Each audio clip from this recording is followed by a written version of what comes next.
Hey there, Keela Booker with a book review for you today. This is Napoleon Hill's Think and Grow Rich. This is a really famous book that's been in print pretty steadily since it first came out in, what was it, 1937. Napoleon Hill was sort of this infamous character. People sort of went to him for advice a lot about business and success. He lived through that Depression era, but spent a lot of time with the world's most successful people who were doing great and who were able to build something out of nothing. He interviewed them and said, how'd you do it? And then took their learnings and rolled it into several books over the decades. This was not his first work, but it came somewhere in the middle, and it was the one that made the biggest impression.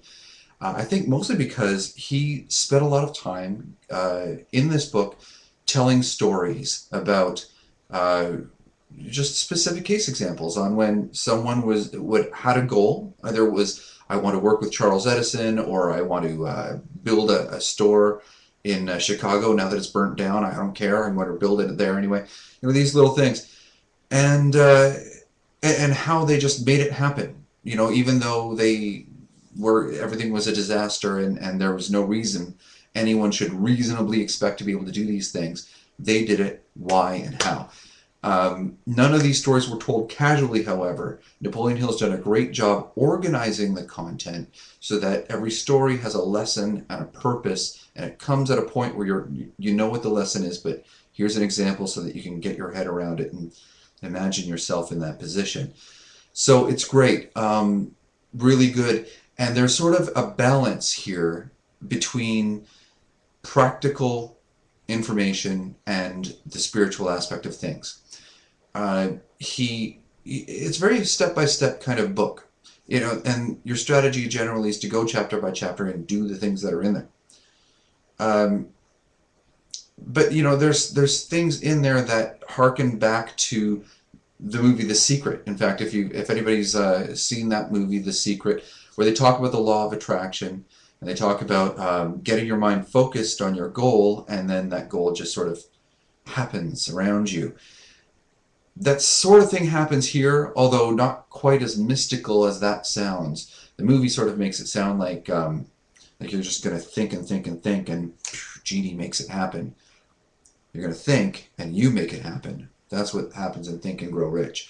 This is not magic stuff, but the spiritual aspect does come into it because we're emotional beings. We're emotional thinking creatures. And Napoleon Hill knows this and says, look, you have to become a person who will end up successful.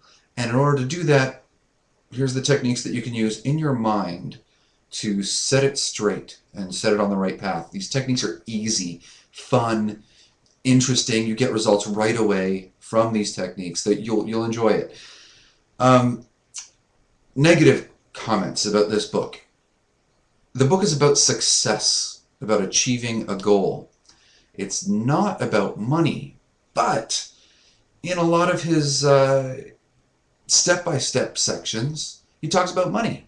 None of the examples he gives have to do with, I want $1 million, let's make $1 million today. And then they do things to make $1 million. Not one of them. They all have to do with making value for other people and being entirely focused on that value that you want to create, that you have a dream of creating. And money happens.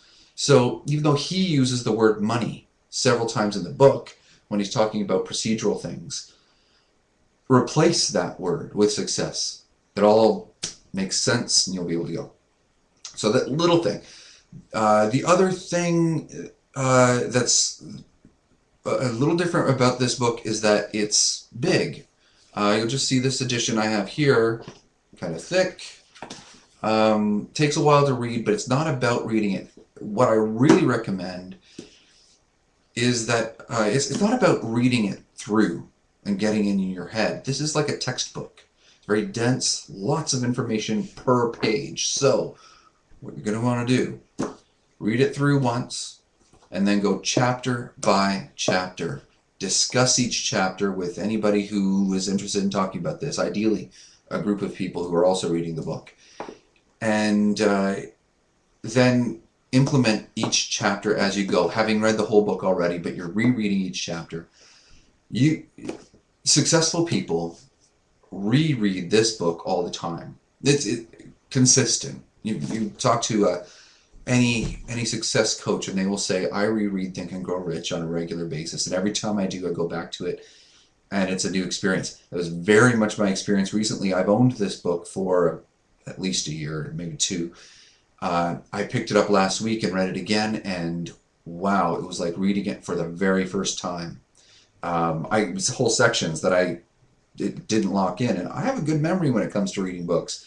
These things stick, but it's so dense. So, read it over and over. Make a commitment to this book as a course, as if it's something at school that you've signed up for, and you're spending a few hours every single day, and you're going to be doing exams and the whole bit. It's that level of thinking that will get you to where you want to be. Here's the only catch. You have to know what you want. If you don't, you're out of luck. Wrong book for you. We will talk about other books in the future that have to do with finding who you are and achieving your goals. But in the meantime, this is the book for anyone who knows right where they want to be. You will absolutely get there. I've written an article about this. It's on the blog, and I've also posted links for a couple of different editions for the book. Really no major preference for one or the other. Go ahead and just get any edition of the book that has the original text. They keep reprinting it. All sorts of people are reprinting it. I also linked a workbook. You never know, you might need a workbook. So there they are. That's it for this time, and coming again, I'm going to continue to review the big classics of success, personal development, and growth. All right, thanks a lot.